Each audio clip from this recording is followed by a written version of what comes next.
Հետևիր սրտիդ ձայնին, այն քեզ ուզում է տանել անհայտ հեռուներ, վայելիր աշխարհի չքնաղ քաղաքներն ու արևոտ լողափերը նոր զգացողություններով, նոր համերով։ 2026-ը թող լինի հույսերի, մոտիվացիայի, նպատակների իրագործման տարի։ Եվ հիշեք, ամեն ինչ սկսվում է մեկ որոշումից։ Նոր տարին գալիս է նոր հնարավորություններով ու արկածներով։ Քո հաջորդ արկածը մեկ թռիչքի հեռավորության վրա է։ Travel with M 095 89 20 48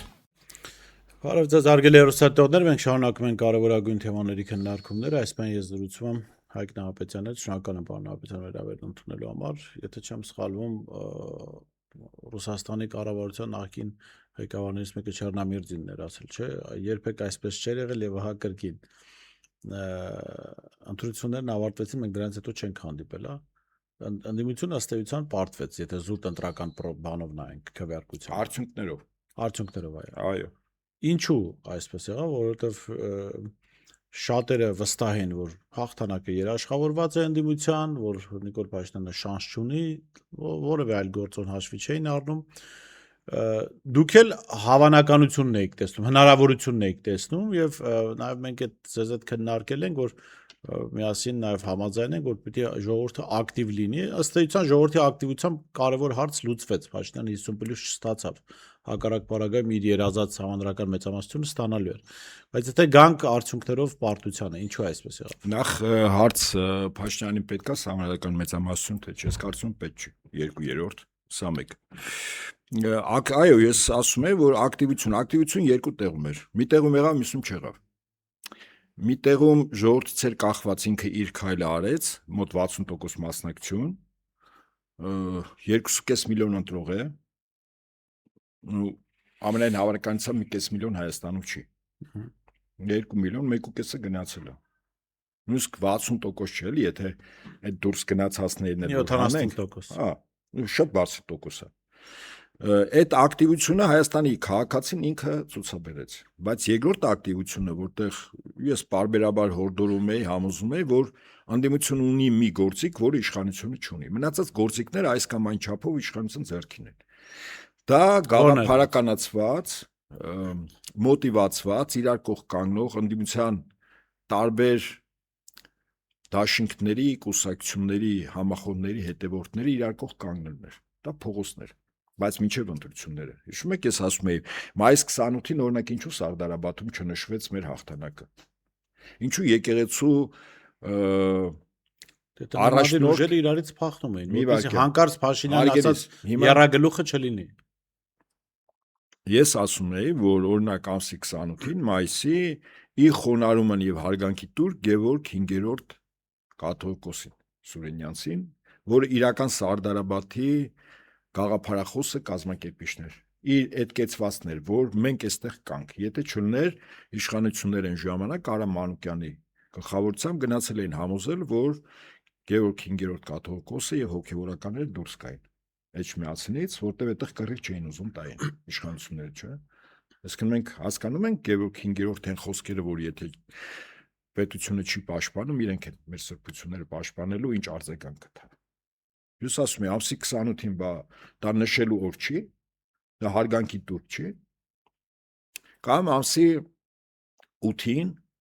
7-ին Սուրբ Էջմիածնի տոնն է։ Մենք համարվում ենք 2000 տարվա հայ ժողովուրդը, մեր եկեղեցին 2000 տարեկան եւ 1700 տարի պետական որպես, հա, քրիստոնեությունը կրոն։ Բայց չենք ուզում մեր Էջմիածնի տոնը նշենք։ Համայն հայությունը, այդ թվում եւ առաջնորդին Հայաստանի Հանրապետություն, սրա մասն եմ ասել։ Դե 7-ին ընտրությունները, չէ, բոլոր բազմազբաղ էին եւ շատ բնական էր, որ այդ օրը կազմակերպական առումով ոչինչ չլինի։ Օրինակ ամսի 8-ին ինչու չարվեց դա։ Ինչու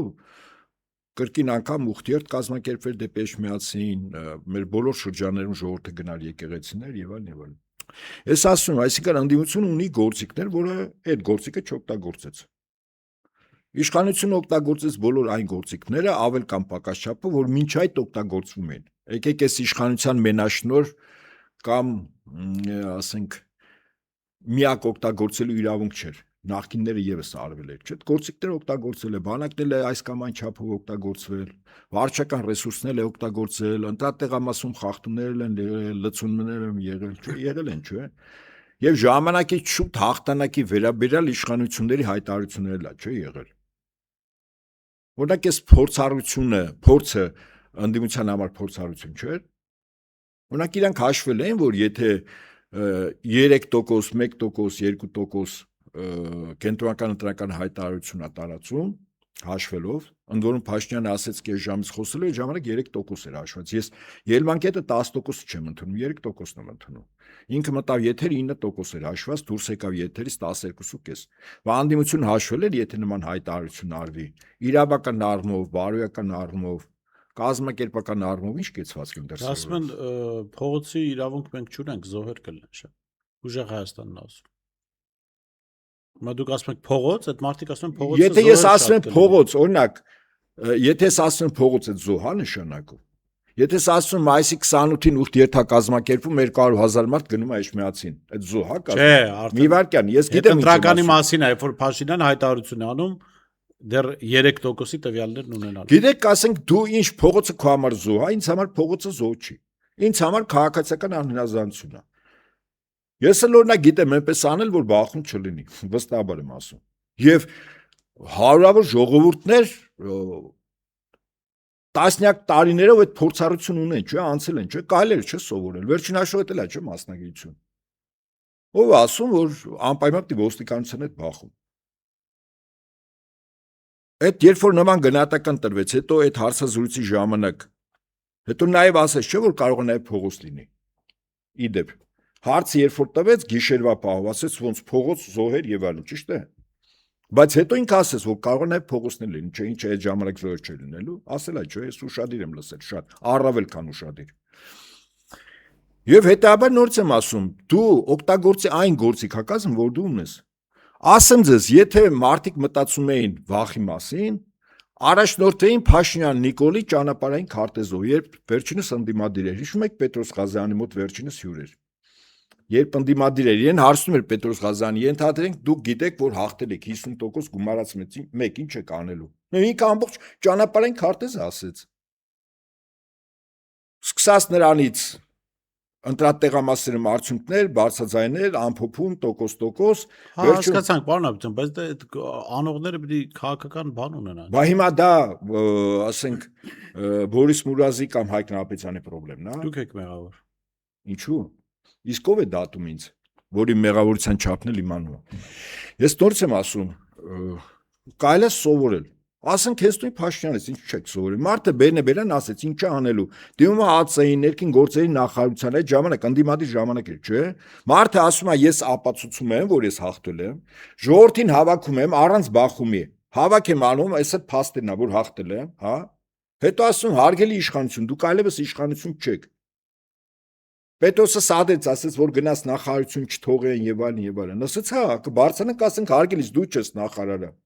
Որտեվ ես եմ հաղթել, ես էլ ապացույցները, հարգելի ԱԱՑ, հարգելի ոստիկանություն, ես էլ ապացույցները, հարգելի միջազգային հանրություն, ես էլ ապացույցները, ասես չէ մարդա, ճանապարհային քարտեզ է քեզ տվել։ Հիմա հարց, այդ ճանապարհային քարտեզը բականի խելամիտ քարտեզ է, այլ բան է որ կարող է կյանքի չկոչվեր, չգիտեմ ոնց։ Բայց մարդը ասել էր ժամանակին, օրինակ դու այդ ճանապարհային քարտեզից առ այսօր քանիսն է։ Հուլիսի։ Ես ընտրությունների 1 ամիսը կլրանա։ Դու հիմա ինձ ասա, այդ ճանապարհային քարտեզից ինչ է արվել։ Դա ասում են գաղտնի պլան կա։ Լավ, հիմա մենք լուրջ ենք, չէ՞ խոսում։ Չկներեք, ընդդիմության առաջնորդն է այս հայտարարությունը։ Բայց անլուրջ եմ խոսում։ Գաղտնի պլանի մասին սովորաբար չեն խոսում։ Գաղտնի պլանը նույնիսկ դա մասին չի բարձրացնում։ Դե ասեց, որ միայն ֆակտոր M-ի Նարեկին կասի։ Լավ, հիմա մենք ես կարծում եմ ավելի լուրջ ենք խոսում։ Կներեք, այս հայտը սրանք հրապարակային հայտարարություններ են, պարոն Աբիցյան, Եվ ինչ, հիմա ես կրակն եմ ընկել, որ տենց հրապարակային շատ լուրջ հայտարարություն ա եղել։ Բայց այդ հայտարարությունները արվում են ընդդիմության ղեկավարների կողմից։ Դա ինչ, դե ունենք այն ինչ ունենք։ Հիմա ինչ պետք է անել։ Ով։ Մենք ով է։ Ժողովուրդը։ Ժողովուրդ։ Մարդիկ ովքեր ժողովրդը սուբյեկտ մերժել են Նիկոլ Փաշինյանը։ Ժողովրդը սուբյեկտներ ընտրության օրը։ Ժողովրդի գործ այլ է հարգելիս, այդ ժողովրդի գրպանը հերիքա պլան գցեք էլի։ Մարդիկ գնացին, չէ։ Երևանի քաղաքապետի ավականու ընտրությունը այնքան տոկոս էր գնացել։ 26%։ Չափելի չի, չէ, հիմա գնացածը։ Իսկ դա առաջին հերթին ոչ այդքան ընդդիմության աշխատանքի արդյունքն է, որ գնացել են, իդեպ ասեմ ձեզ։ Որքան եւ առաջին հերթին զանգվածային լրատվամիջոցների մեկ։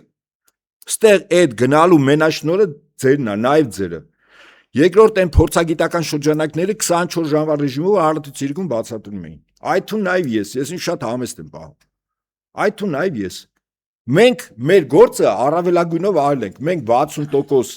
գետնի վրա, իսկ 2.500.000 ընտրողով 70-78% մասնակցություն ենք ապահովել։ Դա շատ բարձր տոկոս է այս պայմաններում։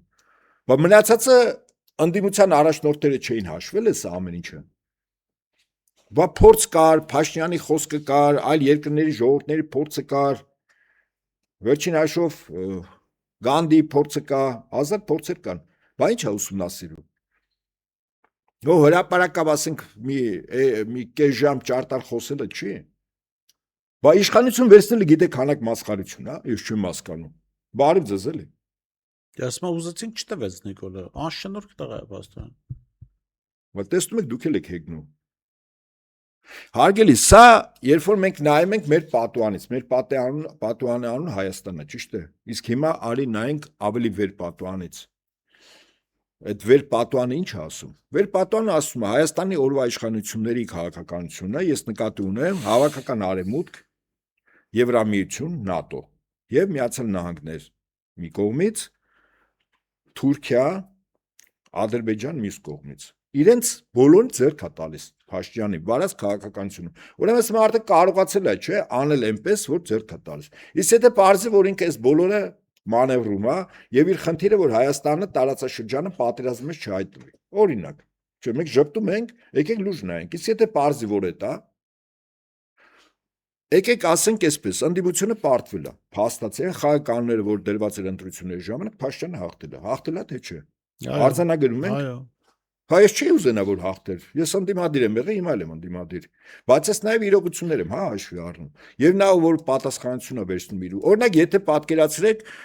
ընտրություններին գնային ենթադրենք 35%։ Օրինակ դուք ինձ հրավիրեիք, ասեք, պարոն Ապետյան, դուք եք չէ պատասխանատվություն կրում, որ չեն գնաց։ Ես կասեի, այո, ես անձնապես կրում եմ պատասխանատվություն, որտեղ ես չեմ կարողացել լավ բացատրել, ջանք չեմ գործադրել, իմ շրջապատին ճիշտ չեմ ասել, ճիշտ շեշտադրումներով եւ տեղեկատվական օրակարգով չեմ մտել եթերներ, ճիշտ է։ Եվ որի հետևանքով արդյունք չի եղել, մարդիկ չեն գնացել, այսինքն ես ամեն ինչ արել եմ, որ չգնա։ Հիմա ես հակառակն եմ ասում, ես ամեն ինչ արել եմ, որ մարդիկ գնան ու գնացել են, դուք էլ եք ամեն ինչ արել, որ գնացել են։ Մենք մեր բաժին գործը արել ենք, այն մյուս բաժին գործը ընդդիմությանն է։ Հիմա օրինակ մի հակափաստակ, ընդդիմախոս լինեմ, իմ համար կարևորը ճշմարտությունն է, այս կապ չունի այդ իշխանությանն եմ ասում, թե ընդդիմությանը։ Որտեվ եթե այդպես չես կողմնակալ ես, ճշմարտությունը վերջին հաշվով չի կարա հաղթի, ինքը միշտ հիվանդ է մնալու։ Հիմա ես օրինակ ասում եմ, երբ Սահմանական դատարանում ընդդիմությունը հստակ ճիշտ հիմնավորումներով ասում էր, որ իշխանությունը մինչև ընտրության օրը օգտագործել է վարչական ռեսուրս, հանրապետության երկրորդ նախագահ Ռոբերտ Քոչարյանն ասեց $1 միլիարդ գումարային արժեքով ծախսարը։ Հիմա հարց եմ տալիս, մինչև ընտրության օրը ընդդիմության հավաքական կեցվածքը այդ ապօրինությունների, որը նախադրյալ եւ հիմք է նախապատրաստում իշխանություններին ընտրության օրը հաղթելու։ Ինչ կեցվածք են դրսևորել։ Ինչ ճնշումների մեխանիզմը գործիքական Հիմա կներեք, այդտեղ գուցե թվա ես կողմնապահություն եմ անում, բայց ճշմարտությունը ճշմարտություն։ Հայաստան դաշինքը առաջարկ արեց ընդդիմադիր ուժերին, որ եկեք այս ապօրինությունների դեմ համատեղ գործողություններ պլանավորենք։ Այն մյուս ուժերը բացի Հայաստան դաշինքից մնացածը մտան Նիկոլ Փաշինյանի լարած թակարդը, երագլուխ պատերազմի կուսակցություն, որ հանկարծ վայ մեզ չասեն, որ կապ ունենք Հայաստան դաշինքի հետ։ Ներդաշնակում չեղավ գործողությունների ու եղավ այն ինչ որ ես ուրեմն չեմ գնացել։ Սա ակնհայտ իրողություն է, այսինքն եղել է նախընտրական շրջանում հայտարարություն։ Իշխան Սաղաթելյանը խնդրել է, առաջարկել է, հանդիպել, համագործակցել, չի եղել դա։ Ուրեմն ես տեղյակ եմ, ես դրա համար չնշեցի, չէ, ընդդիմադիր որից է ուժի անուն։ Բայց երբ որ ես գնահատում եմ, որ չի եղել, այդ թվում նաև չլնելու մեջ պատասխանատվություն կրում է Հայաստան դաշինքը։ Դուք հիմա արդարացնում եք։ Չէ, չեմ արդարացնում։ Հիմա երբ որ չեր եղել, լավ կլներ Հայաստան դաշինքը հրապարակային ասել ինչու չի ստացվում։ Դա էլ կլներ ոնց որ հաջորդ քայլը։ Եթե չի ստացվում, ինչպես լուծենք որ ստացվի։ Սա էլ Ես արդյունքում եմ գնահատում, մեր համար հետևանք արդյունքը Փաշինյանի համար է, որտեղ ինքը փաստացի հիմա այդ երկու երրորդի հետ կապված։ Ես այլ տեսակետ ունեմ, որը այտենց էականորեն տարբերվում է ընդդիմադիր դաշտում տեսակետներից։ Ես ասում եմ, իրան պետք չէ երկու երրորդ։ Ավելին ասեմ, այն ինչ որ ընտրության օրը եւ հետընտրական շրջանում կենտրոնական ընտրական հանձնաժողովը 1-2 օր որ արվեց 0.26% պրոբլեմ էր, որ քաղ պայմանագիրը ստանար 50% գումարած մեկը։ Երբ որ 58000 մարդու ընտրությունը չեղարկեցին։ Ես երբ որ ասում եմ դիմադիրները չեն ընդունում։ Դե ախր ասում եթե ուզենար չէ կարող հարգելները սո ընդունել չընդունելով չի։ Ընդունում եք, չէ։ Ես իրողություններ եմ ասում եւ այդ իրողությունները իմ խոսքից ճիշտ կամ սխալ պաշտպանող կամ ոչ քննադատող դա չի փոխվում այդ իրողությունները 0.26 իրենց համար խնդրեմ չէր երբ որ ասի ներքո ընտրատեղամասի քվեարկություն անվավեր են ճանաչում որ բարգավաճը չանցնի ինչու որտեվ պետքա 3/5 հարգելիս հասկանում շատ པարզ տվաբանություն քաղաք պայմանագիրը հիմա 3/5 ունի չէ հիմա այս կասի վաղը սդնկասի որ ունի ես ասում եմ ունի Իսկ դա կասի որ ունի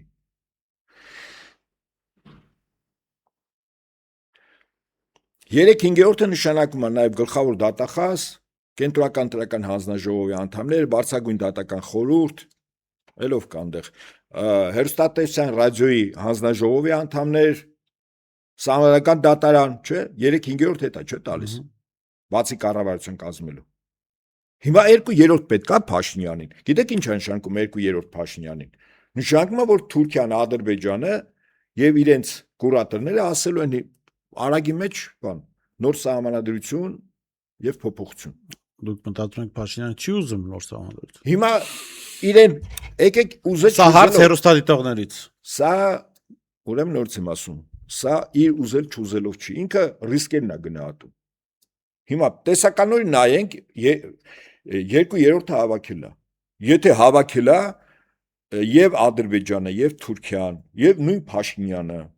եւ իշխանության տարբեր կարկառուն ներկայացուցիչ ասում են, չէ, նոր սահմանադրության անհրաժեշտության մասին, նաեւ գրվել է, չէ, սահմանադրություն, ինչ որ դարակներում դրած համաձայն եք։ 2/3 նշանակում է որ գործընթացը կարելի է սկսել, չէ։ Իսկ եթե տեսականորեն 2/3-ը եւ նոր սահմանադրություն չեք կարծում, որ Հայաստանում ներքաղաքական որոշակի լարումներ, ճգնաժամ կարող առաջանա։ Այդ նոր սահմանադրությունը օրինակ Ռուսաստանին պետք է իր շահերի տեսանկյունից, Իրանին պետք է իր շահերի տեսանկյունից, Չինաստանին պետք է իր շահերի տեսանկյունից։ Ես կարծում եմ, չէ, ես պատահական պետությունների անուններ չեմ ասում։ Այսինքն եթե պետք չէ նշանակում երբ որ դու նոր սահմանադրություն ես ընդունում այդ պետությունները ուզած թե չուզած քո հանդեպ որոշակի քաղաքականություն են փոփոխելու դիրքավորում են եւ կոնկրետ գետնի վրա են անելու հիմա պետք է այդ Փաշինյանը օրինակ դա կոնկրետ մարտահրավերներ է իսկ եթե նոր սահմանադրություն նշանակում նաեւ սպառնալիքներ իրան պետք է այդ պետք չի ես դրա համար եմ ասում իրան 2/3 պետք չի արտարուս բան եմ ասում կարող է բայց վստահաբար եմ ասում իմ համար մի չափանիշ կա 0.26-ը որը իր համար խնդրեմ չէր 0.50% պլյուս 1 իրան պետք էր 3/5 3/5 ինքը ունեցավ ոնց ունեցավ այլ հարց է դա արդեն ընդդիմության առաջնորդները թող մտածեն խի ունեցավ ես ու դու մենք կարանք մտածենք բայց պատասխանատվություն չենք կրում մենք դրա համար ոչ դուք ոչ ես Եվ հետաբար 2/3 պետք չի, իսկ ինքը ժամանակի լուֆտ ունենա, մանևրելու համար ինքը ժամանակ ունենա։ Լավ, հիմա դուք ասում եք Փաշինյանը նոր մարտահրավերներից է խուսափում, մարդը իր ինչի համար մի շատ էական տարբերություն։ Իր անձնական Հիմա մենք մտածում ենք պետության, հետո գնահատում ենք, որ ինքը անձնական իշխանություն ունի, ինքն էլ ասում է, չէ, իմ անձնական իշխանությունը հենց պետությունն է։ Լավ, հիմա մարդը, որը մարտահրավերներից խուսափում է, ինչպես է հրապարակային հայտարարություն անում որ ինչ որ փուլից ԵԱՏՄ-ն կդադարի գոյություն ունենալ, այսինքն ինքն է ԵԱՏՄ պրոյեկտ փակողը։ ԵԱՏՄ-ի պրոյեկտը չի փակվելու։ Դե հիմա ես էլ ասում եմ։ Ես էլ ասում եմ այդ պրոյեկտը չի փակվի, որտեվ գնահատելու համար այդ պրոյեկտը փակվելու է, չի փակվելու։ Եկեք այսպես, Արևմուտքը մի հատ sense պլան է մշակել։ Նոր ԽՍՀՄ առանց Ռուսաստանի։ Եվրասիական նոր միություն առանց Ռուսաստանի։ Հիմա այդ ԵԱՏՄ-ի փակվելու իմաստը այս պրոյեկտն է, որը իր մեջ կունենա նաև տնտեսական բաղադրիչ, դա չի լինի։ Վստահաբար չի լինի։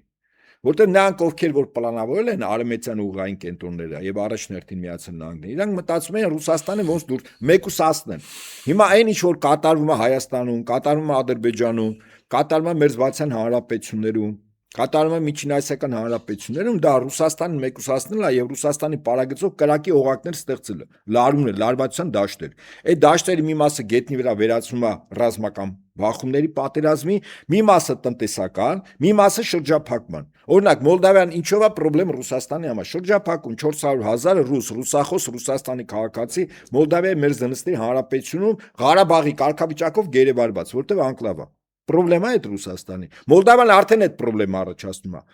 Մերձբալթյան ինչով է պրոբլեմ։ Ոչ իր 10-20 հազարանոց բանակով։ Կալինինգրադի մարզի բլոկադայով։ Մի քանի միլիոն Ռուսաստանի քաղաքացիները բլոկադայի մեջ են։ Պարզեմ ասում, Մերձբալթիկան ինչով է։ Մերձբալթյան 3 հանրապետությունները։ Ուկրաինան գետնի վրա պատերազմ է։ Բելարուսին փորձում են ներքաշել։ Ակնհայտ է որ հիմա Բելարուսը պատերազմ, նշանակում է Բելարուս-Ուկրաինա պատերազմ, Լեհաստանն է խաղ մեջ մտնում, Լեհաստանը մտավ ՆԱՏՕ-ն է մտնում։ Պարզեմ ասում, չէ՞։ Բայց անգամ եթե պատերազմ մեջ չի մտնում, բայց Բելարուսում իրավիճակի լարմանը զուգընթաց ռուսական զորքեր են, կամ նույնիսկ եթե Բելարուս չգնացի, իր Բելարուսի հետ սահմանում է զորքեր կենտրոնացնելու։ Հարավային Կովկասը ինչով է պրոբլեմ։ Պրոբլեմը առաջանում է նրանով, որ այստեղ լարումների դաշտով Ռուսաստանը ստիպված իր հարավային ռազմական օկրուգի զորամասերի մի մասը, որը մարտի դաշտում է, ստիպված բերի հյուսիսային Կովկաս, չէ՞։ Զուգահեռում եմ 1941-45 դիվ Թուրքիան զորքեր կենտրոնացրել խորհրդային Հայաստանի, խորհրդային Վրաստանի դեմ։ Որի նպատակը ի՞նչն էր։ Ինքը տենց էլ չհարցակվեց, Թուրքիան սպասում էր Ստալինգրադի ճակատամարտի ավարտին, որ նոր մտներ։ Պարտվեցին գերմանացիները, չմտավ, բայց մինչև վերջ, մինչև 45 Ստալինը պատական չէր որոշել, որ Թուրքիայի վրա հարձակվելու է խորհրդային միությունը, ուղղակի այդ միջուկային երկու ռումբի պայթյունը կանխարգելի չէր։ Ինչու որտեվ երբ որ Թուրքիան զորք է բերում մեր խորհրդային երկու հանրապետության, դու ստիպված իր դեմ զորքեր ես չէ դնում։ Հիմա ստեղ, երբ որ հարավային Կովկասը ամբողջովին արևմուտքի գործիք դառնա, չեմ ասում մենք ստեղ կարող է տեսականորեն եւ պատերազմ սկսի կամ չսկսի, բայց Ռուսաստանը չի կարող չնկատել, որ հարավային ուղղությամբ խնդիր կա, ինքը զորք է բերելու։ Իսկ ամենամեծ խնդիրը մենք չենք, ամենամեծ խնդիրը Ղազախստանն է Ռուսաստանի համար։ 7600 կիլոմետր աշխարհում ամենաերկար երկու պետությունների միջև ցամաքային սահման։ Մի 1600-1400 ծովային սահման։ Մոտ 8000 կիլոմետր, 9000 կիլոմետր։ Իմ պատկերացնում եք, որտեղ զորք չկա։ Ղազախստան-Ռուսաստան սահմանում, ասենք ես իմ քանի կիլոմետր մեկ սահմանապահ ուղի կլա։ Եթե այդտեղ Միջին ասիական հանրապետությունները գեներացրեցին եւ փորձեցին օրբիտայից փոկել Ռուսաստանի, այդտեղ մի քանի միլիոն ահաբեկիչ վերելցնելը խնդրեմ չի։ Իդեպ այն Ղազախստանի իշխանապողության փորձի բուն նպատակը դա է։ Որ Ռուսաստանը տեղ զորքեր կարող է կռիվ չլինի, բայց դու ստիպված զորք ես, եթե տարբեր տեղեր զորք ես տանում, այդ նշանակում է քո հիմնական իհարկե ճնշումները թուլանում են։ Հիմա այս ամեն ինչ, այսինքն այս ամեն ինչ, եթե մենք չենք գնահատում պատերազմի օրենքներով տրամաբանությամբ, մենք ընդհանրապես զբաղվում ենք գուշակությամբ։ Բոլորը հետևանքը այդ թվում Հայաստանում ընտրությունները, ընտրակեղծարարությունը, ընդդիմության սխալ մարտավարությունը եւ այլն, այս բոլորը հետևանք են։ Բուն պատճառը Ռուսաստանին ռազմի դաշտում հաղթելը չի, Ռուսաստանին հնարավոր չի ռազմի դաշտում հաղթել։ Ռուսաստանում իշխանափոխություն գործընթաց նախապատրաստելն է։ Իդեպ նույնականացնեն բենզինի իբր չգոյությունը եւ թանկացումը եւ նավթավերամշակման գործարանների ռեզերվուարներին հարվածելը, ոչ գործարաններին։ Ձեր ուշադրությունը եւ մեր լսողների ուշադրությունը եմ հրավիրում։ Բուն նպատակ է անօթաչությունների վերամշակող գործարանը որպես ենթակառույց քրիտիկական հանելը չի։ Ռեզերվուարը, որտեղ բենզինն է, նավթն է, պայթեցնելն է։ Ոչ թե որ պայթեցնում են Ռուսաստանը բենզին նավթ չունի, այլ որ ծխի ամպը մի քանի օր երկնքում է։ Եվ այդտեղ այդ ամպը երևում է, ասենք 100-200 կիլոմետր հեռավորության վրա։ Քաղաքացին գնում գալիս է ամպն է տեսնում։ Աշկը բացում է ամպ է տեսնում։ Երեկոյան պարկում է ամպ է տեսնում։ Գիտեք հոգեբանորեն ոնց հասնում, ոնց փաստորեն պատերազմը իր դուրը հասել։ Ոնց հասել է Ուկրաինան հաղթում է, արդեն նարատիվ են, չէ՞, փոխել։ Նույն Ուրսուլա ֆոն դեր Լայնն առաջինը միջև էստեղ գալ ասում էր, որ Ուկրաինան հաղթելու է, բոլորը ասում են Ուկրաինան հաղթելու է, ինչը որտեվ երկնքում ամփ հասցրեցին, որը հոգեբանորեն ազդում է քաղաքացու վրա, որը մտածում է, որ իր տունն արդեն կռիվ է հասել, որ Ռուսաստանի իշխանությունները չեն կարող իրեն պաշտպանել, որտեվ ինքը մտածելով ամփին է նայում։ Նորից եմ ասում, այդ հարվածի բուն նպատակը քարոզչական էր, ոչ ռազմական։ Պուտինի իշխանության գլխավոր լեգիտիմության աղբյուրին, Եվ- կայունությանը։ Այո, եւ իր ուժեղ լինելու հանգամանքին։ Սեպտեմբերն ընտրություններ, հա։ Չեք կարծում, որ սա նույնն է, ինչ 1917 թվականի փետրվարին բրիտանացի կարեցին։ Երբ որ Յուդենչի ղեկավարությամբ զորքերը մտնում են Ստամբուլ,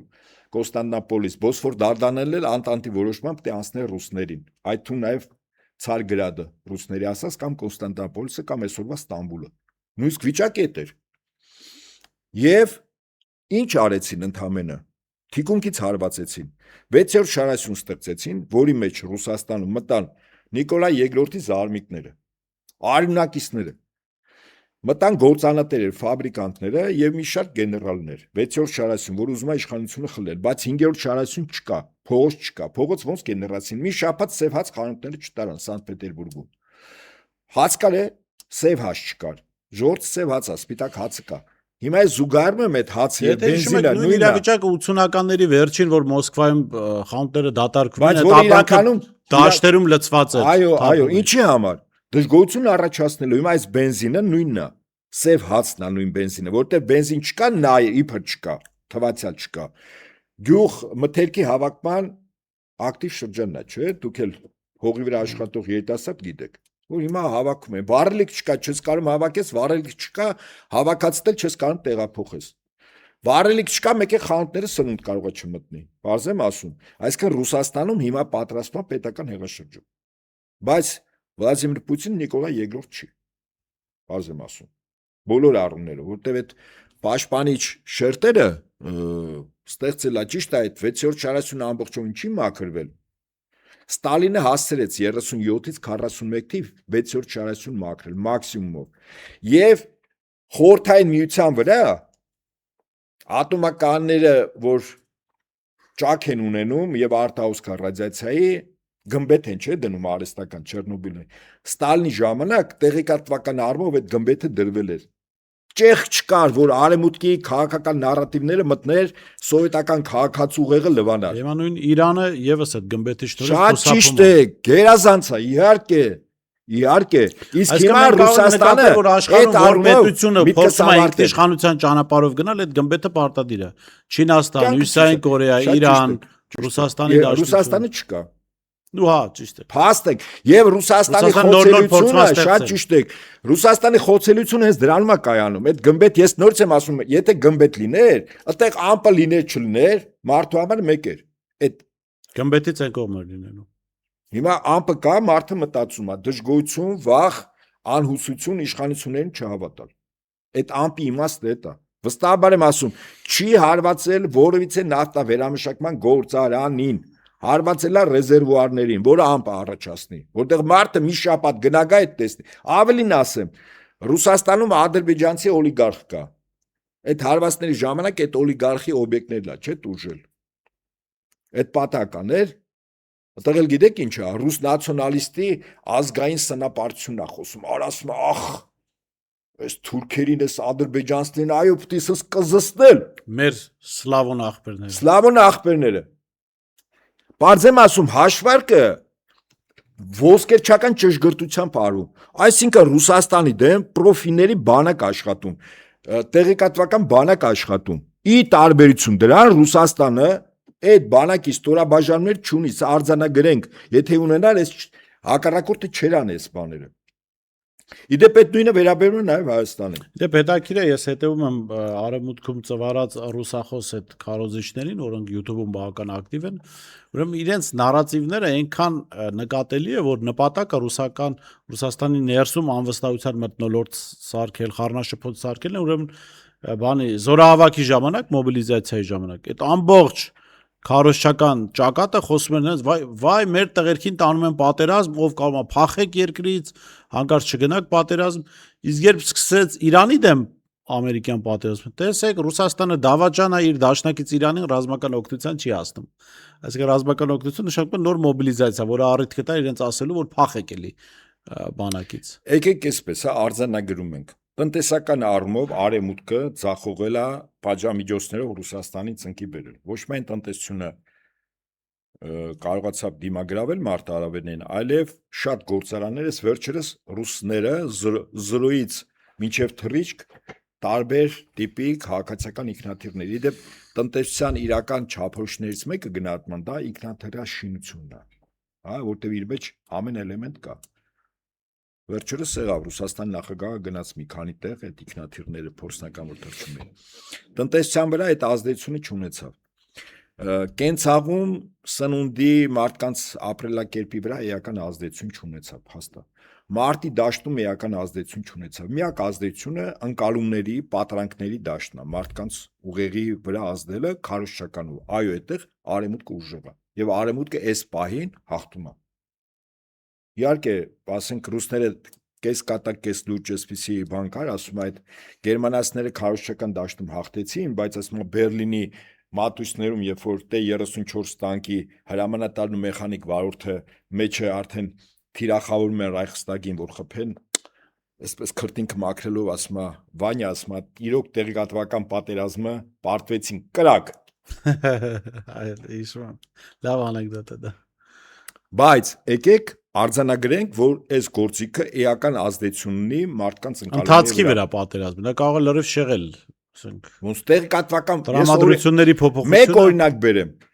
Վիետնամում Վիետնամի բանակը, հյուսիսային Վիետնամի բանակը երբևիցե ամերիկացիների հետ բախումների ժամանակ հաղթանակ չի տոնել ռազմի դաշտում, բայց արդյունքում տեղեկատվական առումով,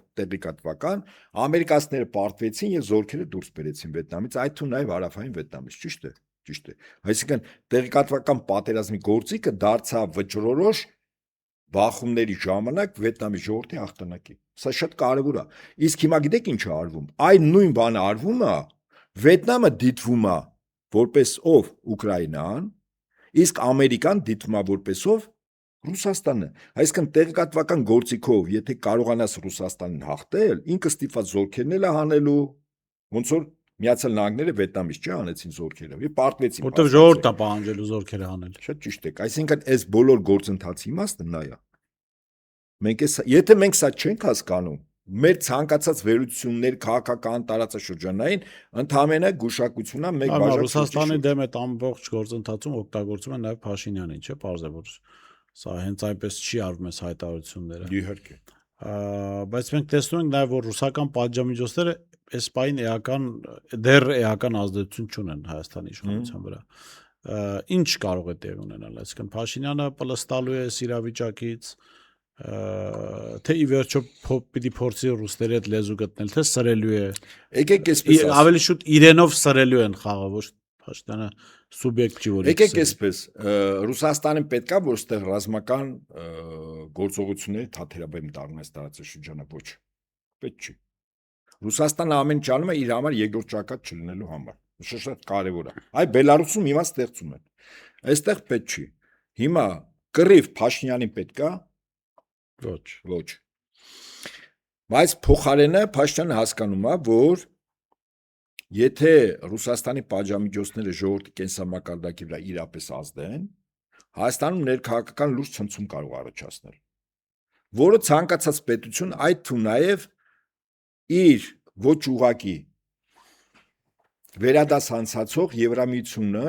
կարող է օգտագործել իր վրա առավելագույն ճնշումներով զիջումներ ուրեմն ստանալու։ Դա կարող է օգտագործել։ Եվ հետեւաբար Փաշինյանի համար թիվ 1 խնդիր գիտեք որն է։ Ամեն ինչ անել, որ այս տնտեսական սպասվելիք ճգնաժամը չլինի, կամ եթե լինի, մեղմ լինի։ Ընդ որում Պայթյունի չվերածվի։ Այո։ Որը իդեպ ոչ այդքան Ռուսաստանը կարող է օգտագործել, որքան նույն Եվրամիությունը իրանից առավելագույն։ Ասի դու այն 2/3-ը, որ շուշտրություն արեցիր, մենք էլ աշտերս փագեցինք, հիմա քեզ 6 օր ժամանակ 6 Գեղամ Նազարյան ես գտնում։ Ու 2/3 70 ձայն ունեն մս, պարզ եմ ասում։ Այդ երբ որ ստեղ վիճակ լինի։ Դրան գումարած ռուսական գազը կարող է թանկանալ, մենք չբացառենք։ Ուրսուլա ֆոն դեր Լայնին եկավ այստեղ եւ հայտարարեց, որ եթե Հայաստանը գազի հետ կապված խնդիրներ ունենա,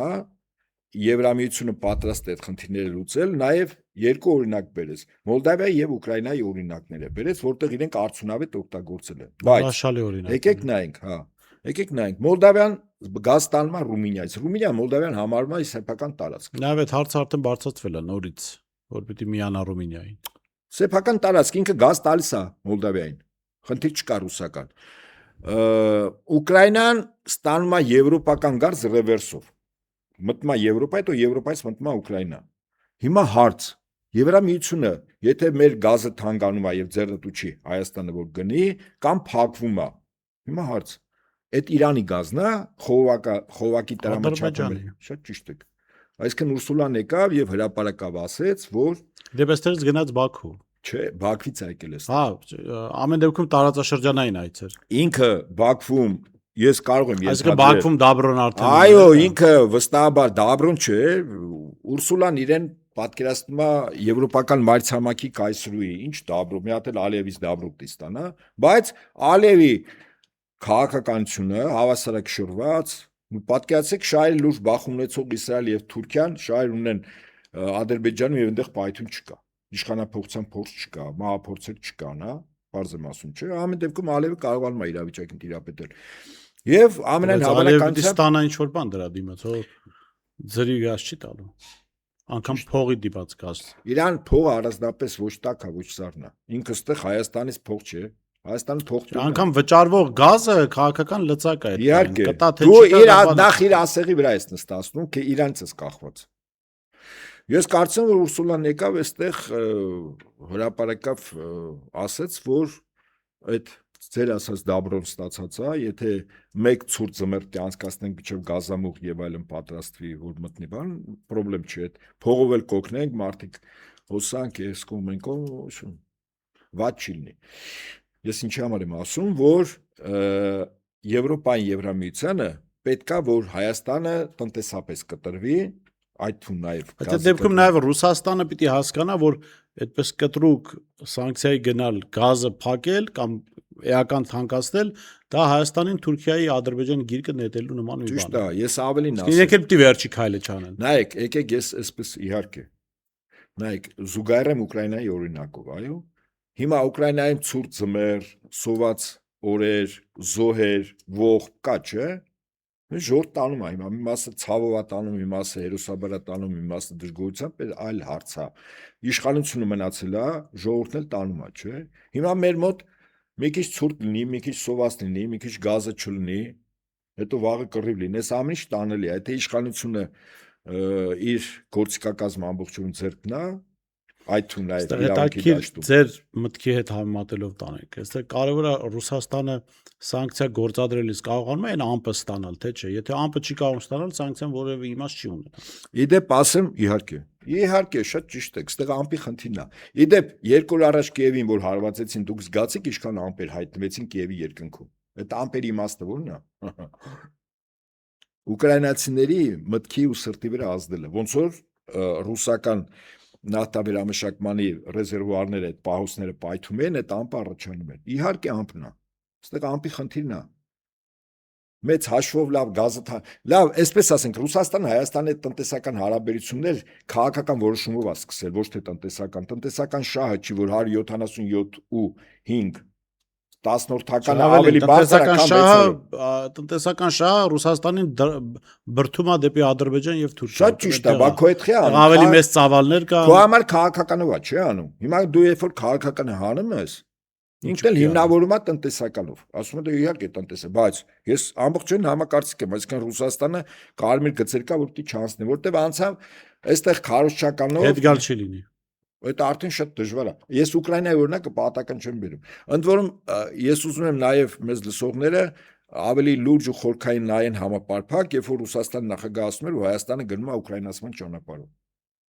Համապարփակ նայվի Ուկրաինայում ինչեր եղան բոլոր ոլորտներում։ Շատ լավ, պարոն Հապետյան, շնորհակալ եմ հետաքրքիր զրույցի համար։ Ես շնորհում եմ Հայկ Նահապետյանից, տեսություն կհանդիպենք։